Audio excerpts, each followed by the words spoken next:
بھارت میں lock down چل رہا ہے تو جو مزدور طبقہ ہے جو روزانہ کماتا ہے، روزانہ ان کے بچوں پہ خرچ ہو جاتا ہے، تو ہم سب پر یہ فرض ہے اور یہ ضروری ہے کہ ہم اپنے محلوں میں، دوسرے محلوں میں پتہ کریں کہ کوئی ایسا تو نہیں ہے جس کو کھانا نہیں مل رہا ہو، چونکہ بہت سارے لوگ ایسے ہوتے ہیں جن کو روز کا کھودنا اور روز کا پینا ہوتا ہے۔ تو ہم لوگ بھی اپنی دیہی بستیوں میں ادھر کر رہے ہیں، تو آپ حضرات بھی جہاں جہاں بھی رہتے ہیں، پورے بھارت میں جس جگہ بھی رہتے ہیں، اس معاملے میں آپ کسی کے مذہب کو بھی نہ دیکھیں، وہ کسی بھی مذہب سے تعلق رکھتا ہے، ضرورت مند ہے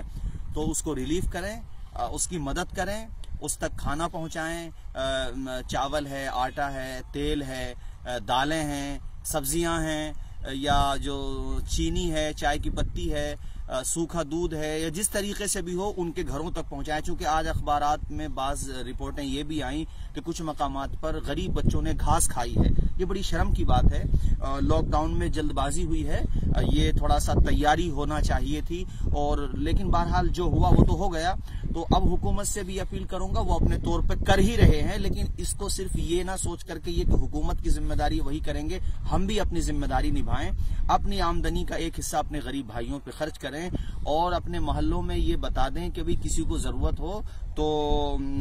2 مزدوروں کی ذمہ داری ہم لیتے ہیں، 2 مستحقین کی ذمہ داری ہم لیتے ہیں۔ اس طریقے سے آسانی سے سارے لوگوں کے گھروں کا چولہا جل جائے گا اور اس کے بچے آسانی سے سکون سے زندگی گزار سکتے ہیں۔ تو یہ میں پورے بھارت کے اہل خیر حضرات سے گزارش کروں گا کہ وہ مزدوروں کا خیال رکھیں، کسی کا بچہ بھوک کی وجہ سے یا کوئی بھوک کی وجہ سے پریشان نہ ہو۔ دوسرا،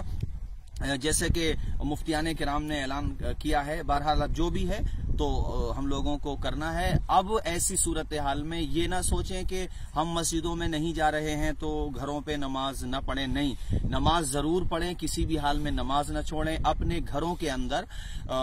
روزانہ آذان کا اہتمام کریں، چونکہ آذان سے بلائیں دور ہوتی ہیں، گھروں میں دے لیں، اور اگر کوئی دوسرے مذہب والا ہے تو اس کو بتا دیں کہ بھئی ہمارے مطابق آذان دینے سے بلائیں دور ہوتی ہے، اس کو تکلیف نہیں ہے تو اوپر اپنے چھت سے پڑھ لیں، اور اگر تکلیف ہے تو اندر اپنے مکان میں آپ پڑھ لیں، اس کو کوئی پریشانی ہے تو آپ اندر پڑھ لیں، لیکن آذانیں ضرور دیں، توبہ و استغفار کریں، اللہ تعالیٰ کی بارگاہ میں دعائیں کریں کہ اللہ تعالیٰ اس بلاؤں سے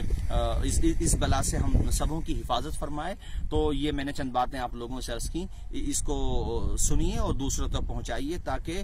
لوگ اس پہ عمل کریں، اور ہمیں امید ہے کہ انشاءاللہ آپ ہماری اس بات پر ضرور عمل کریں گے۔ خدا حافظ۔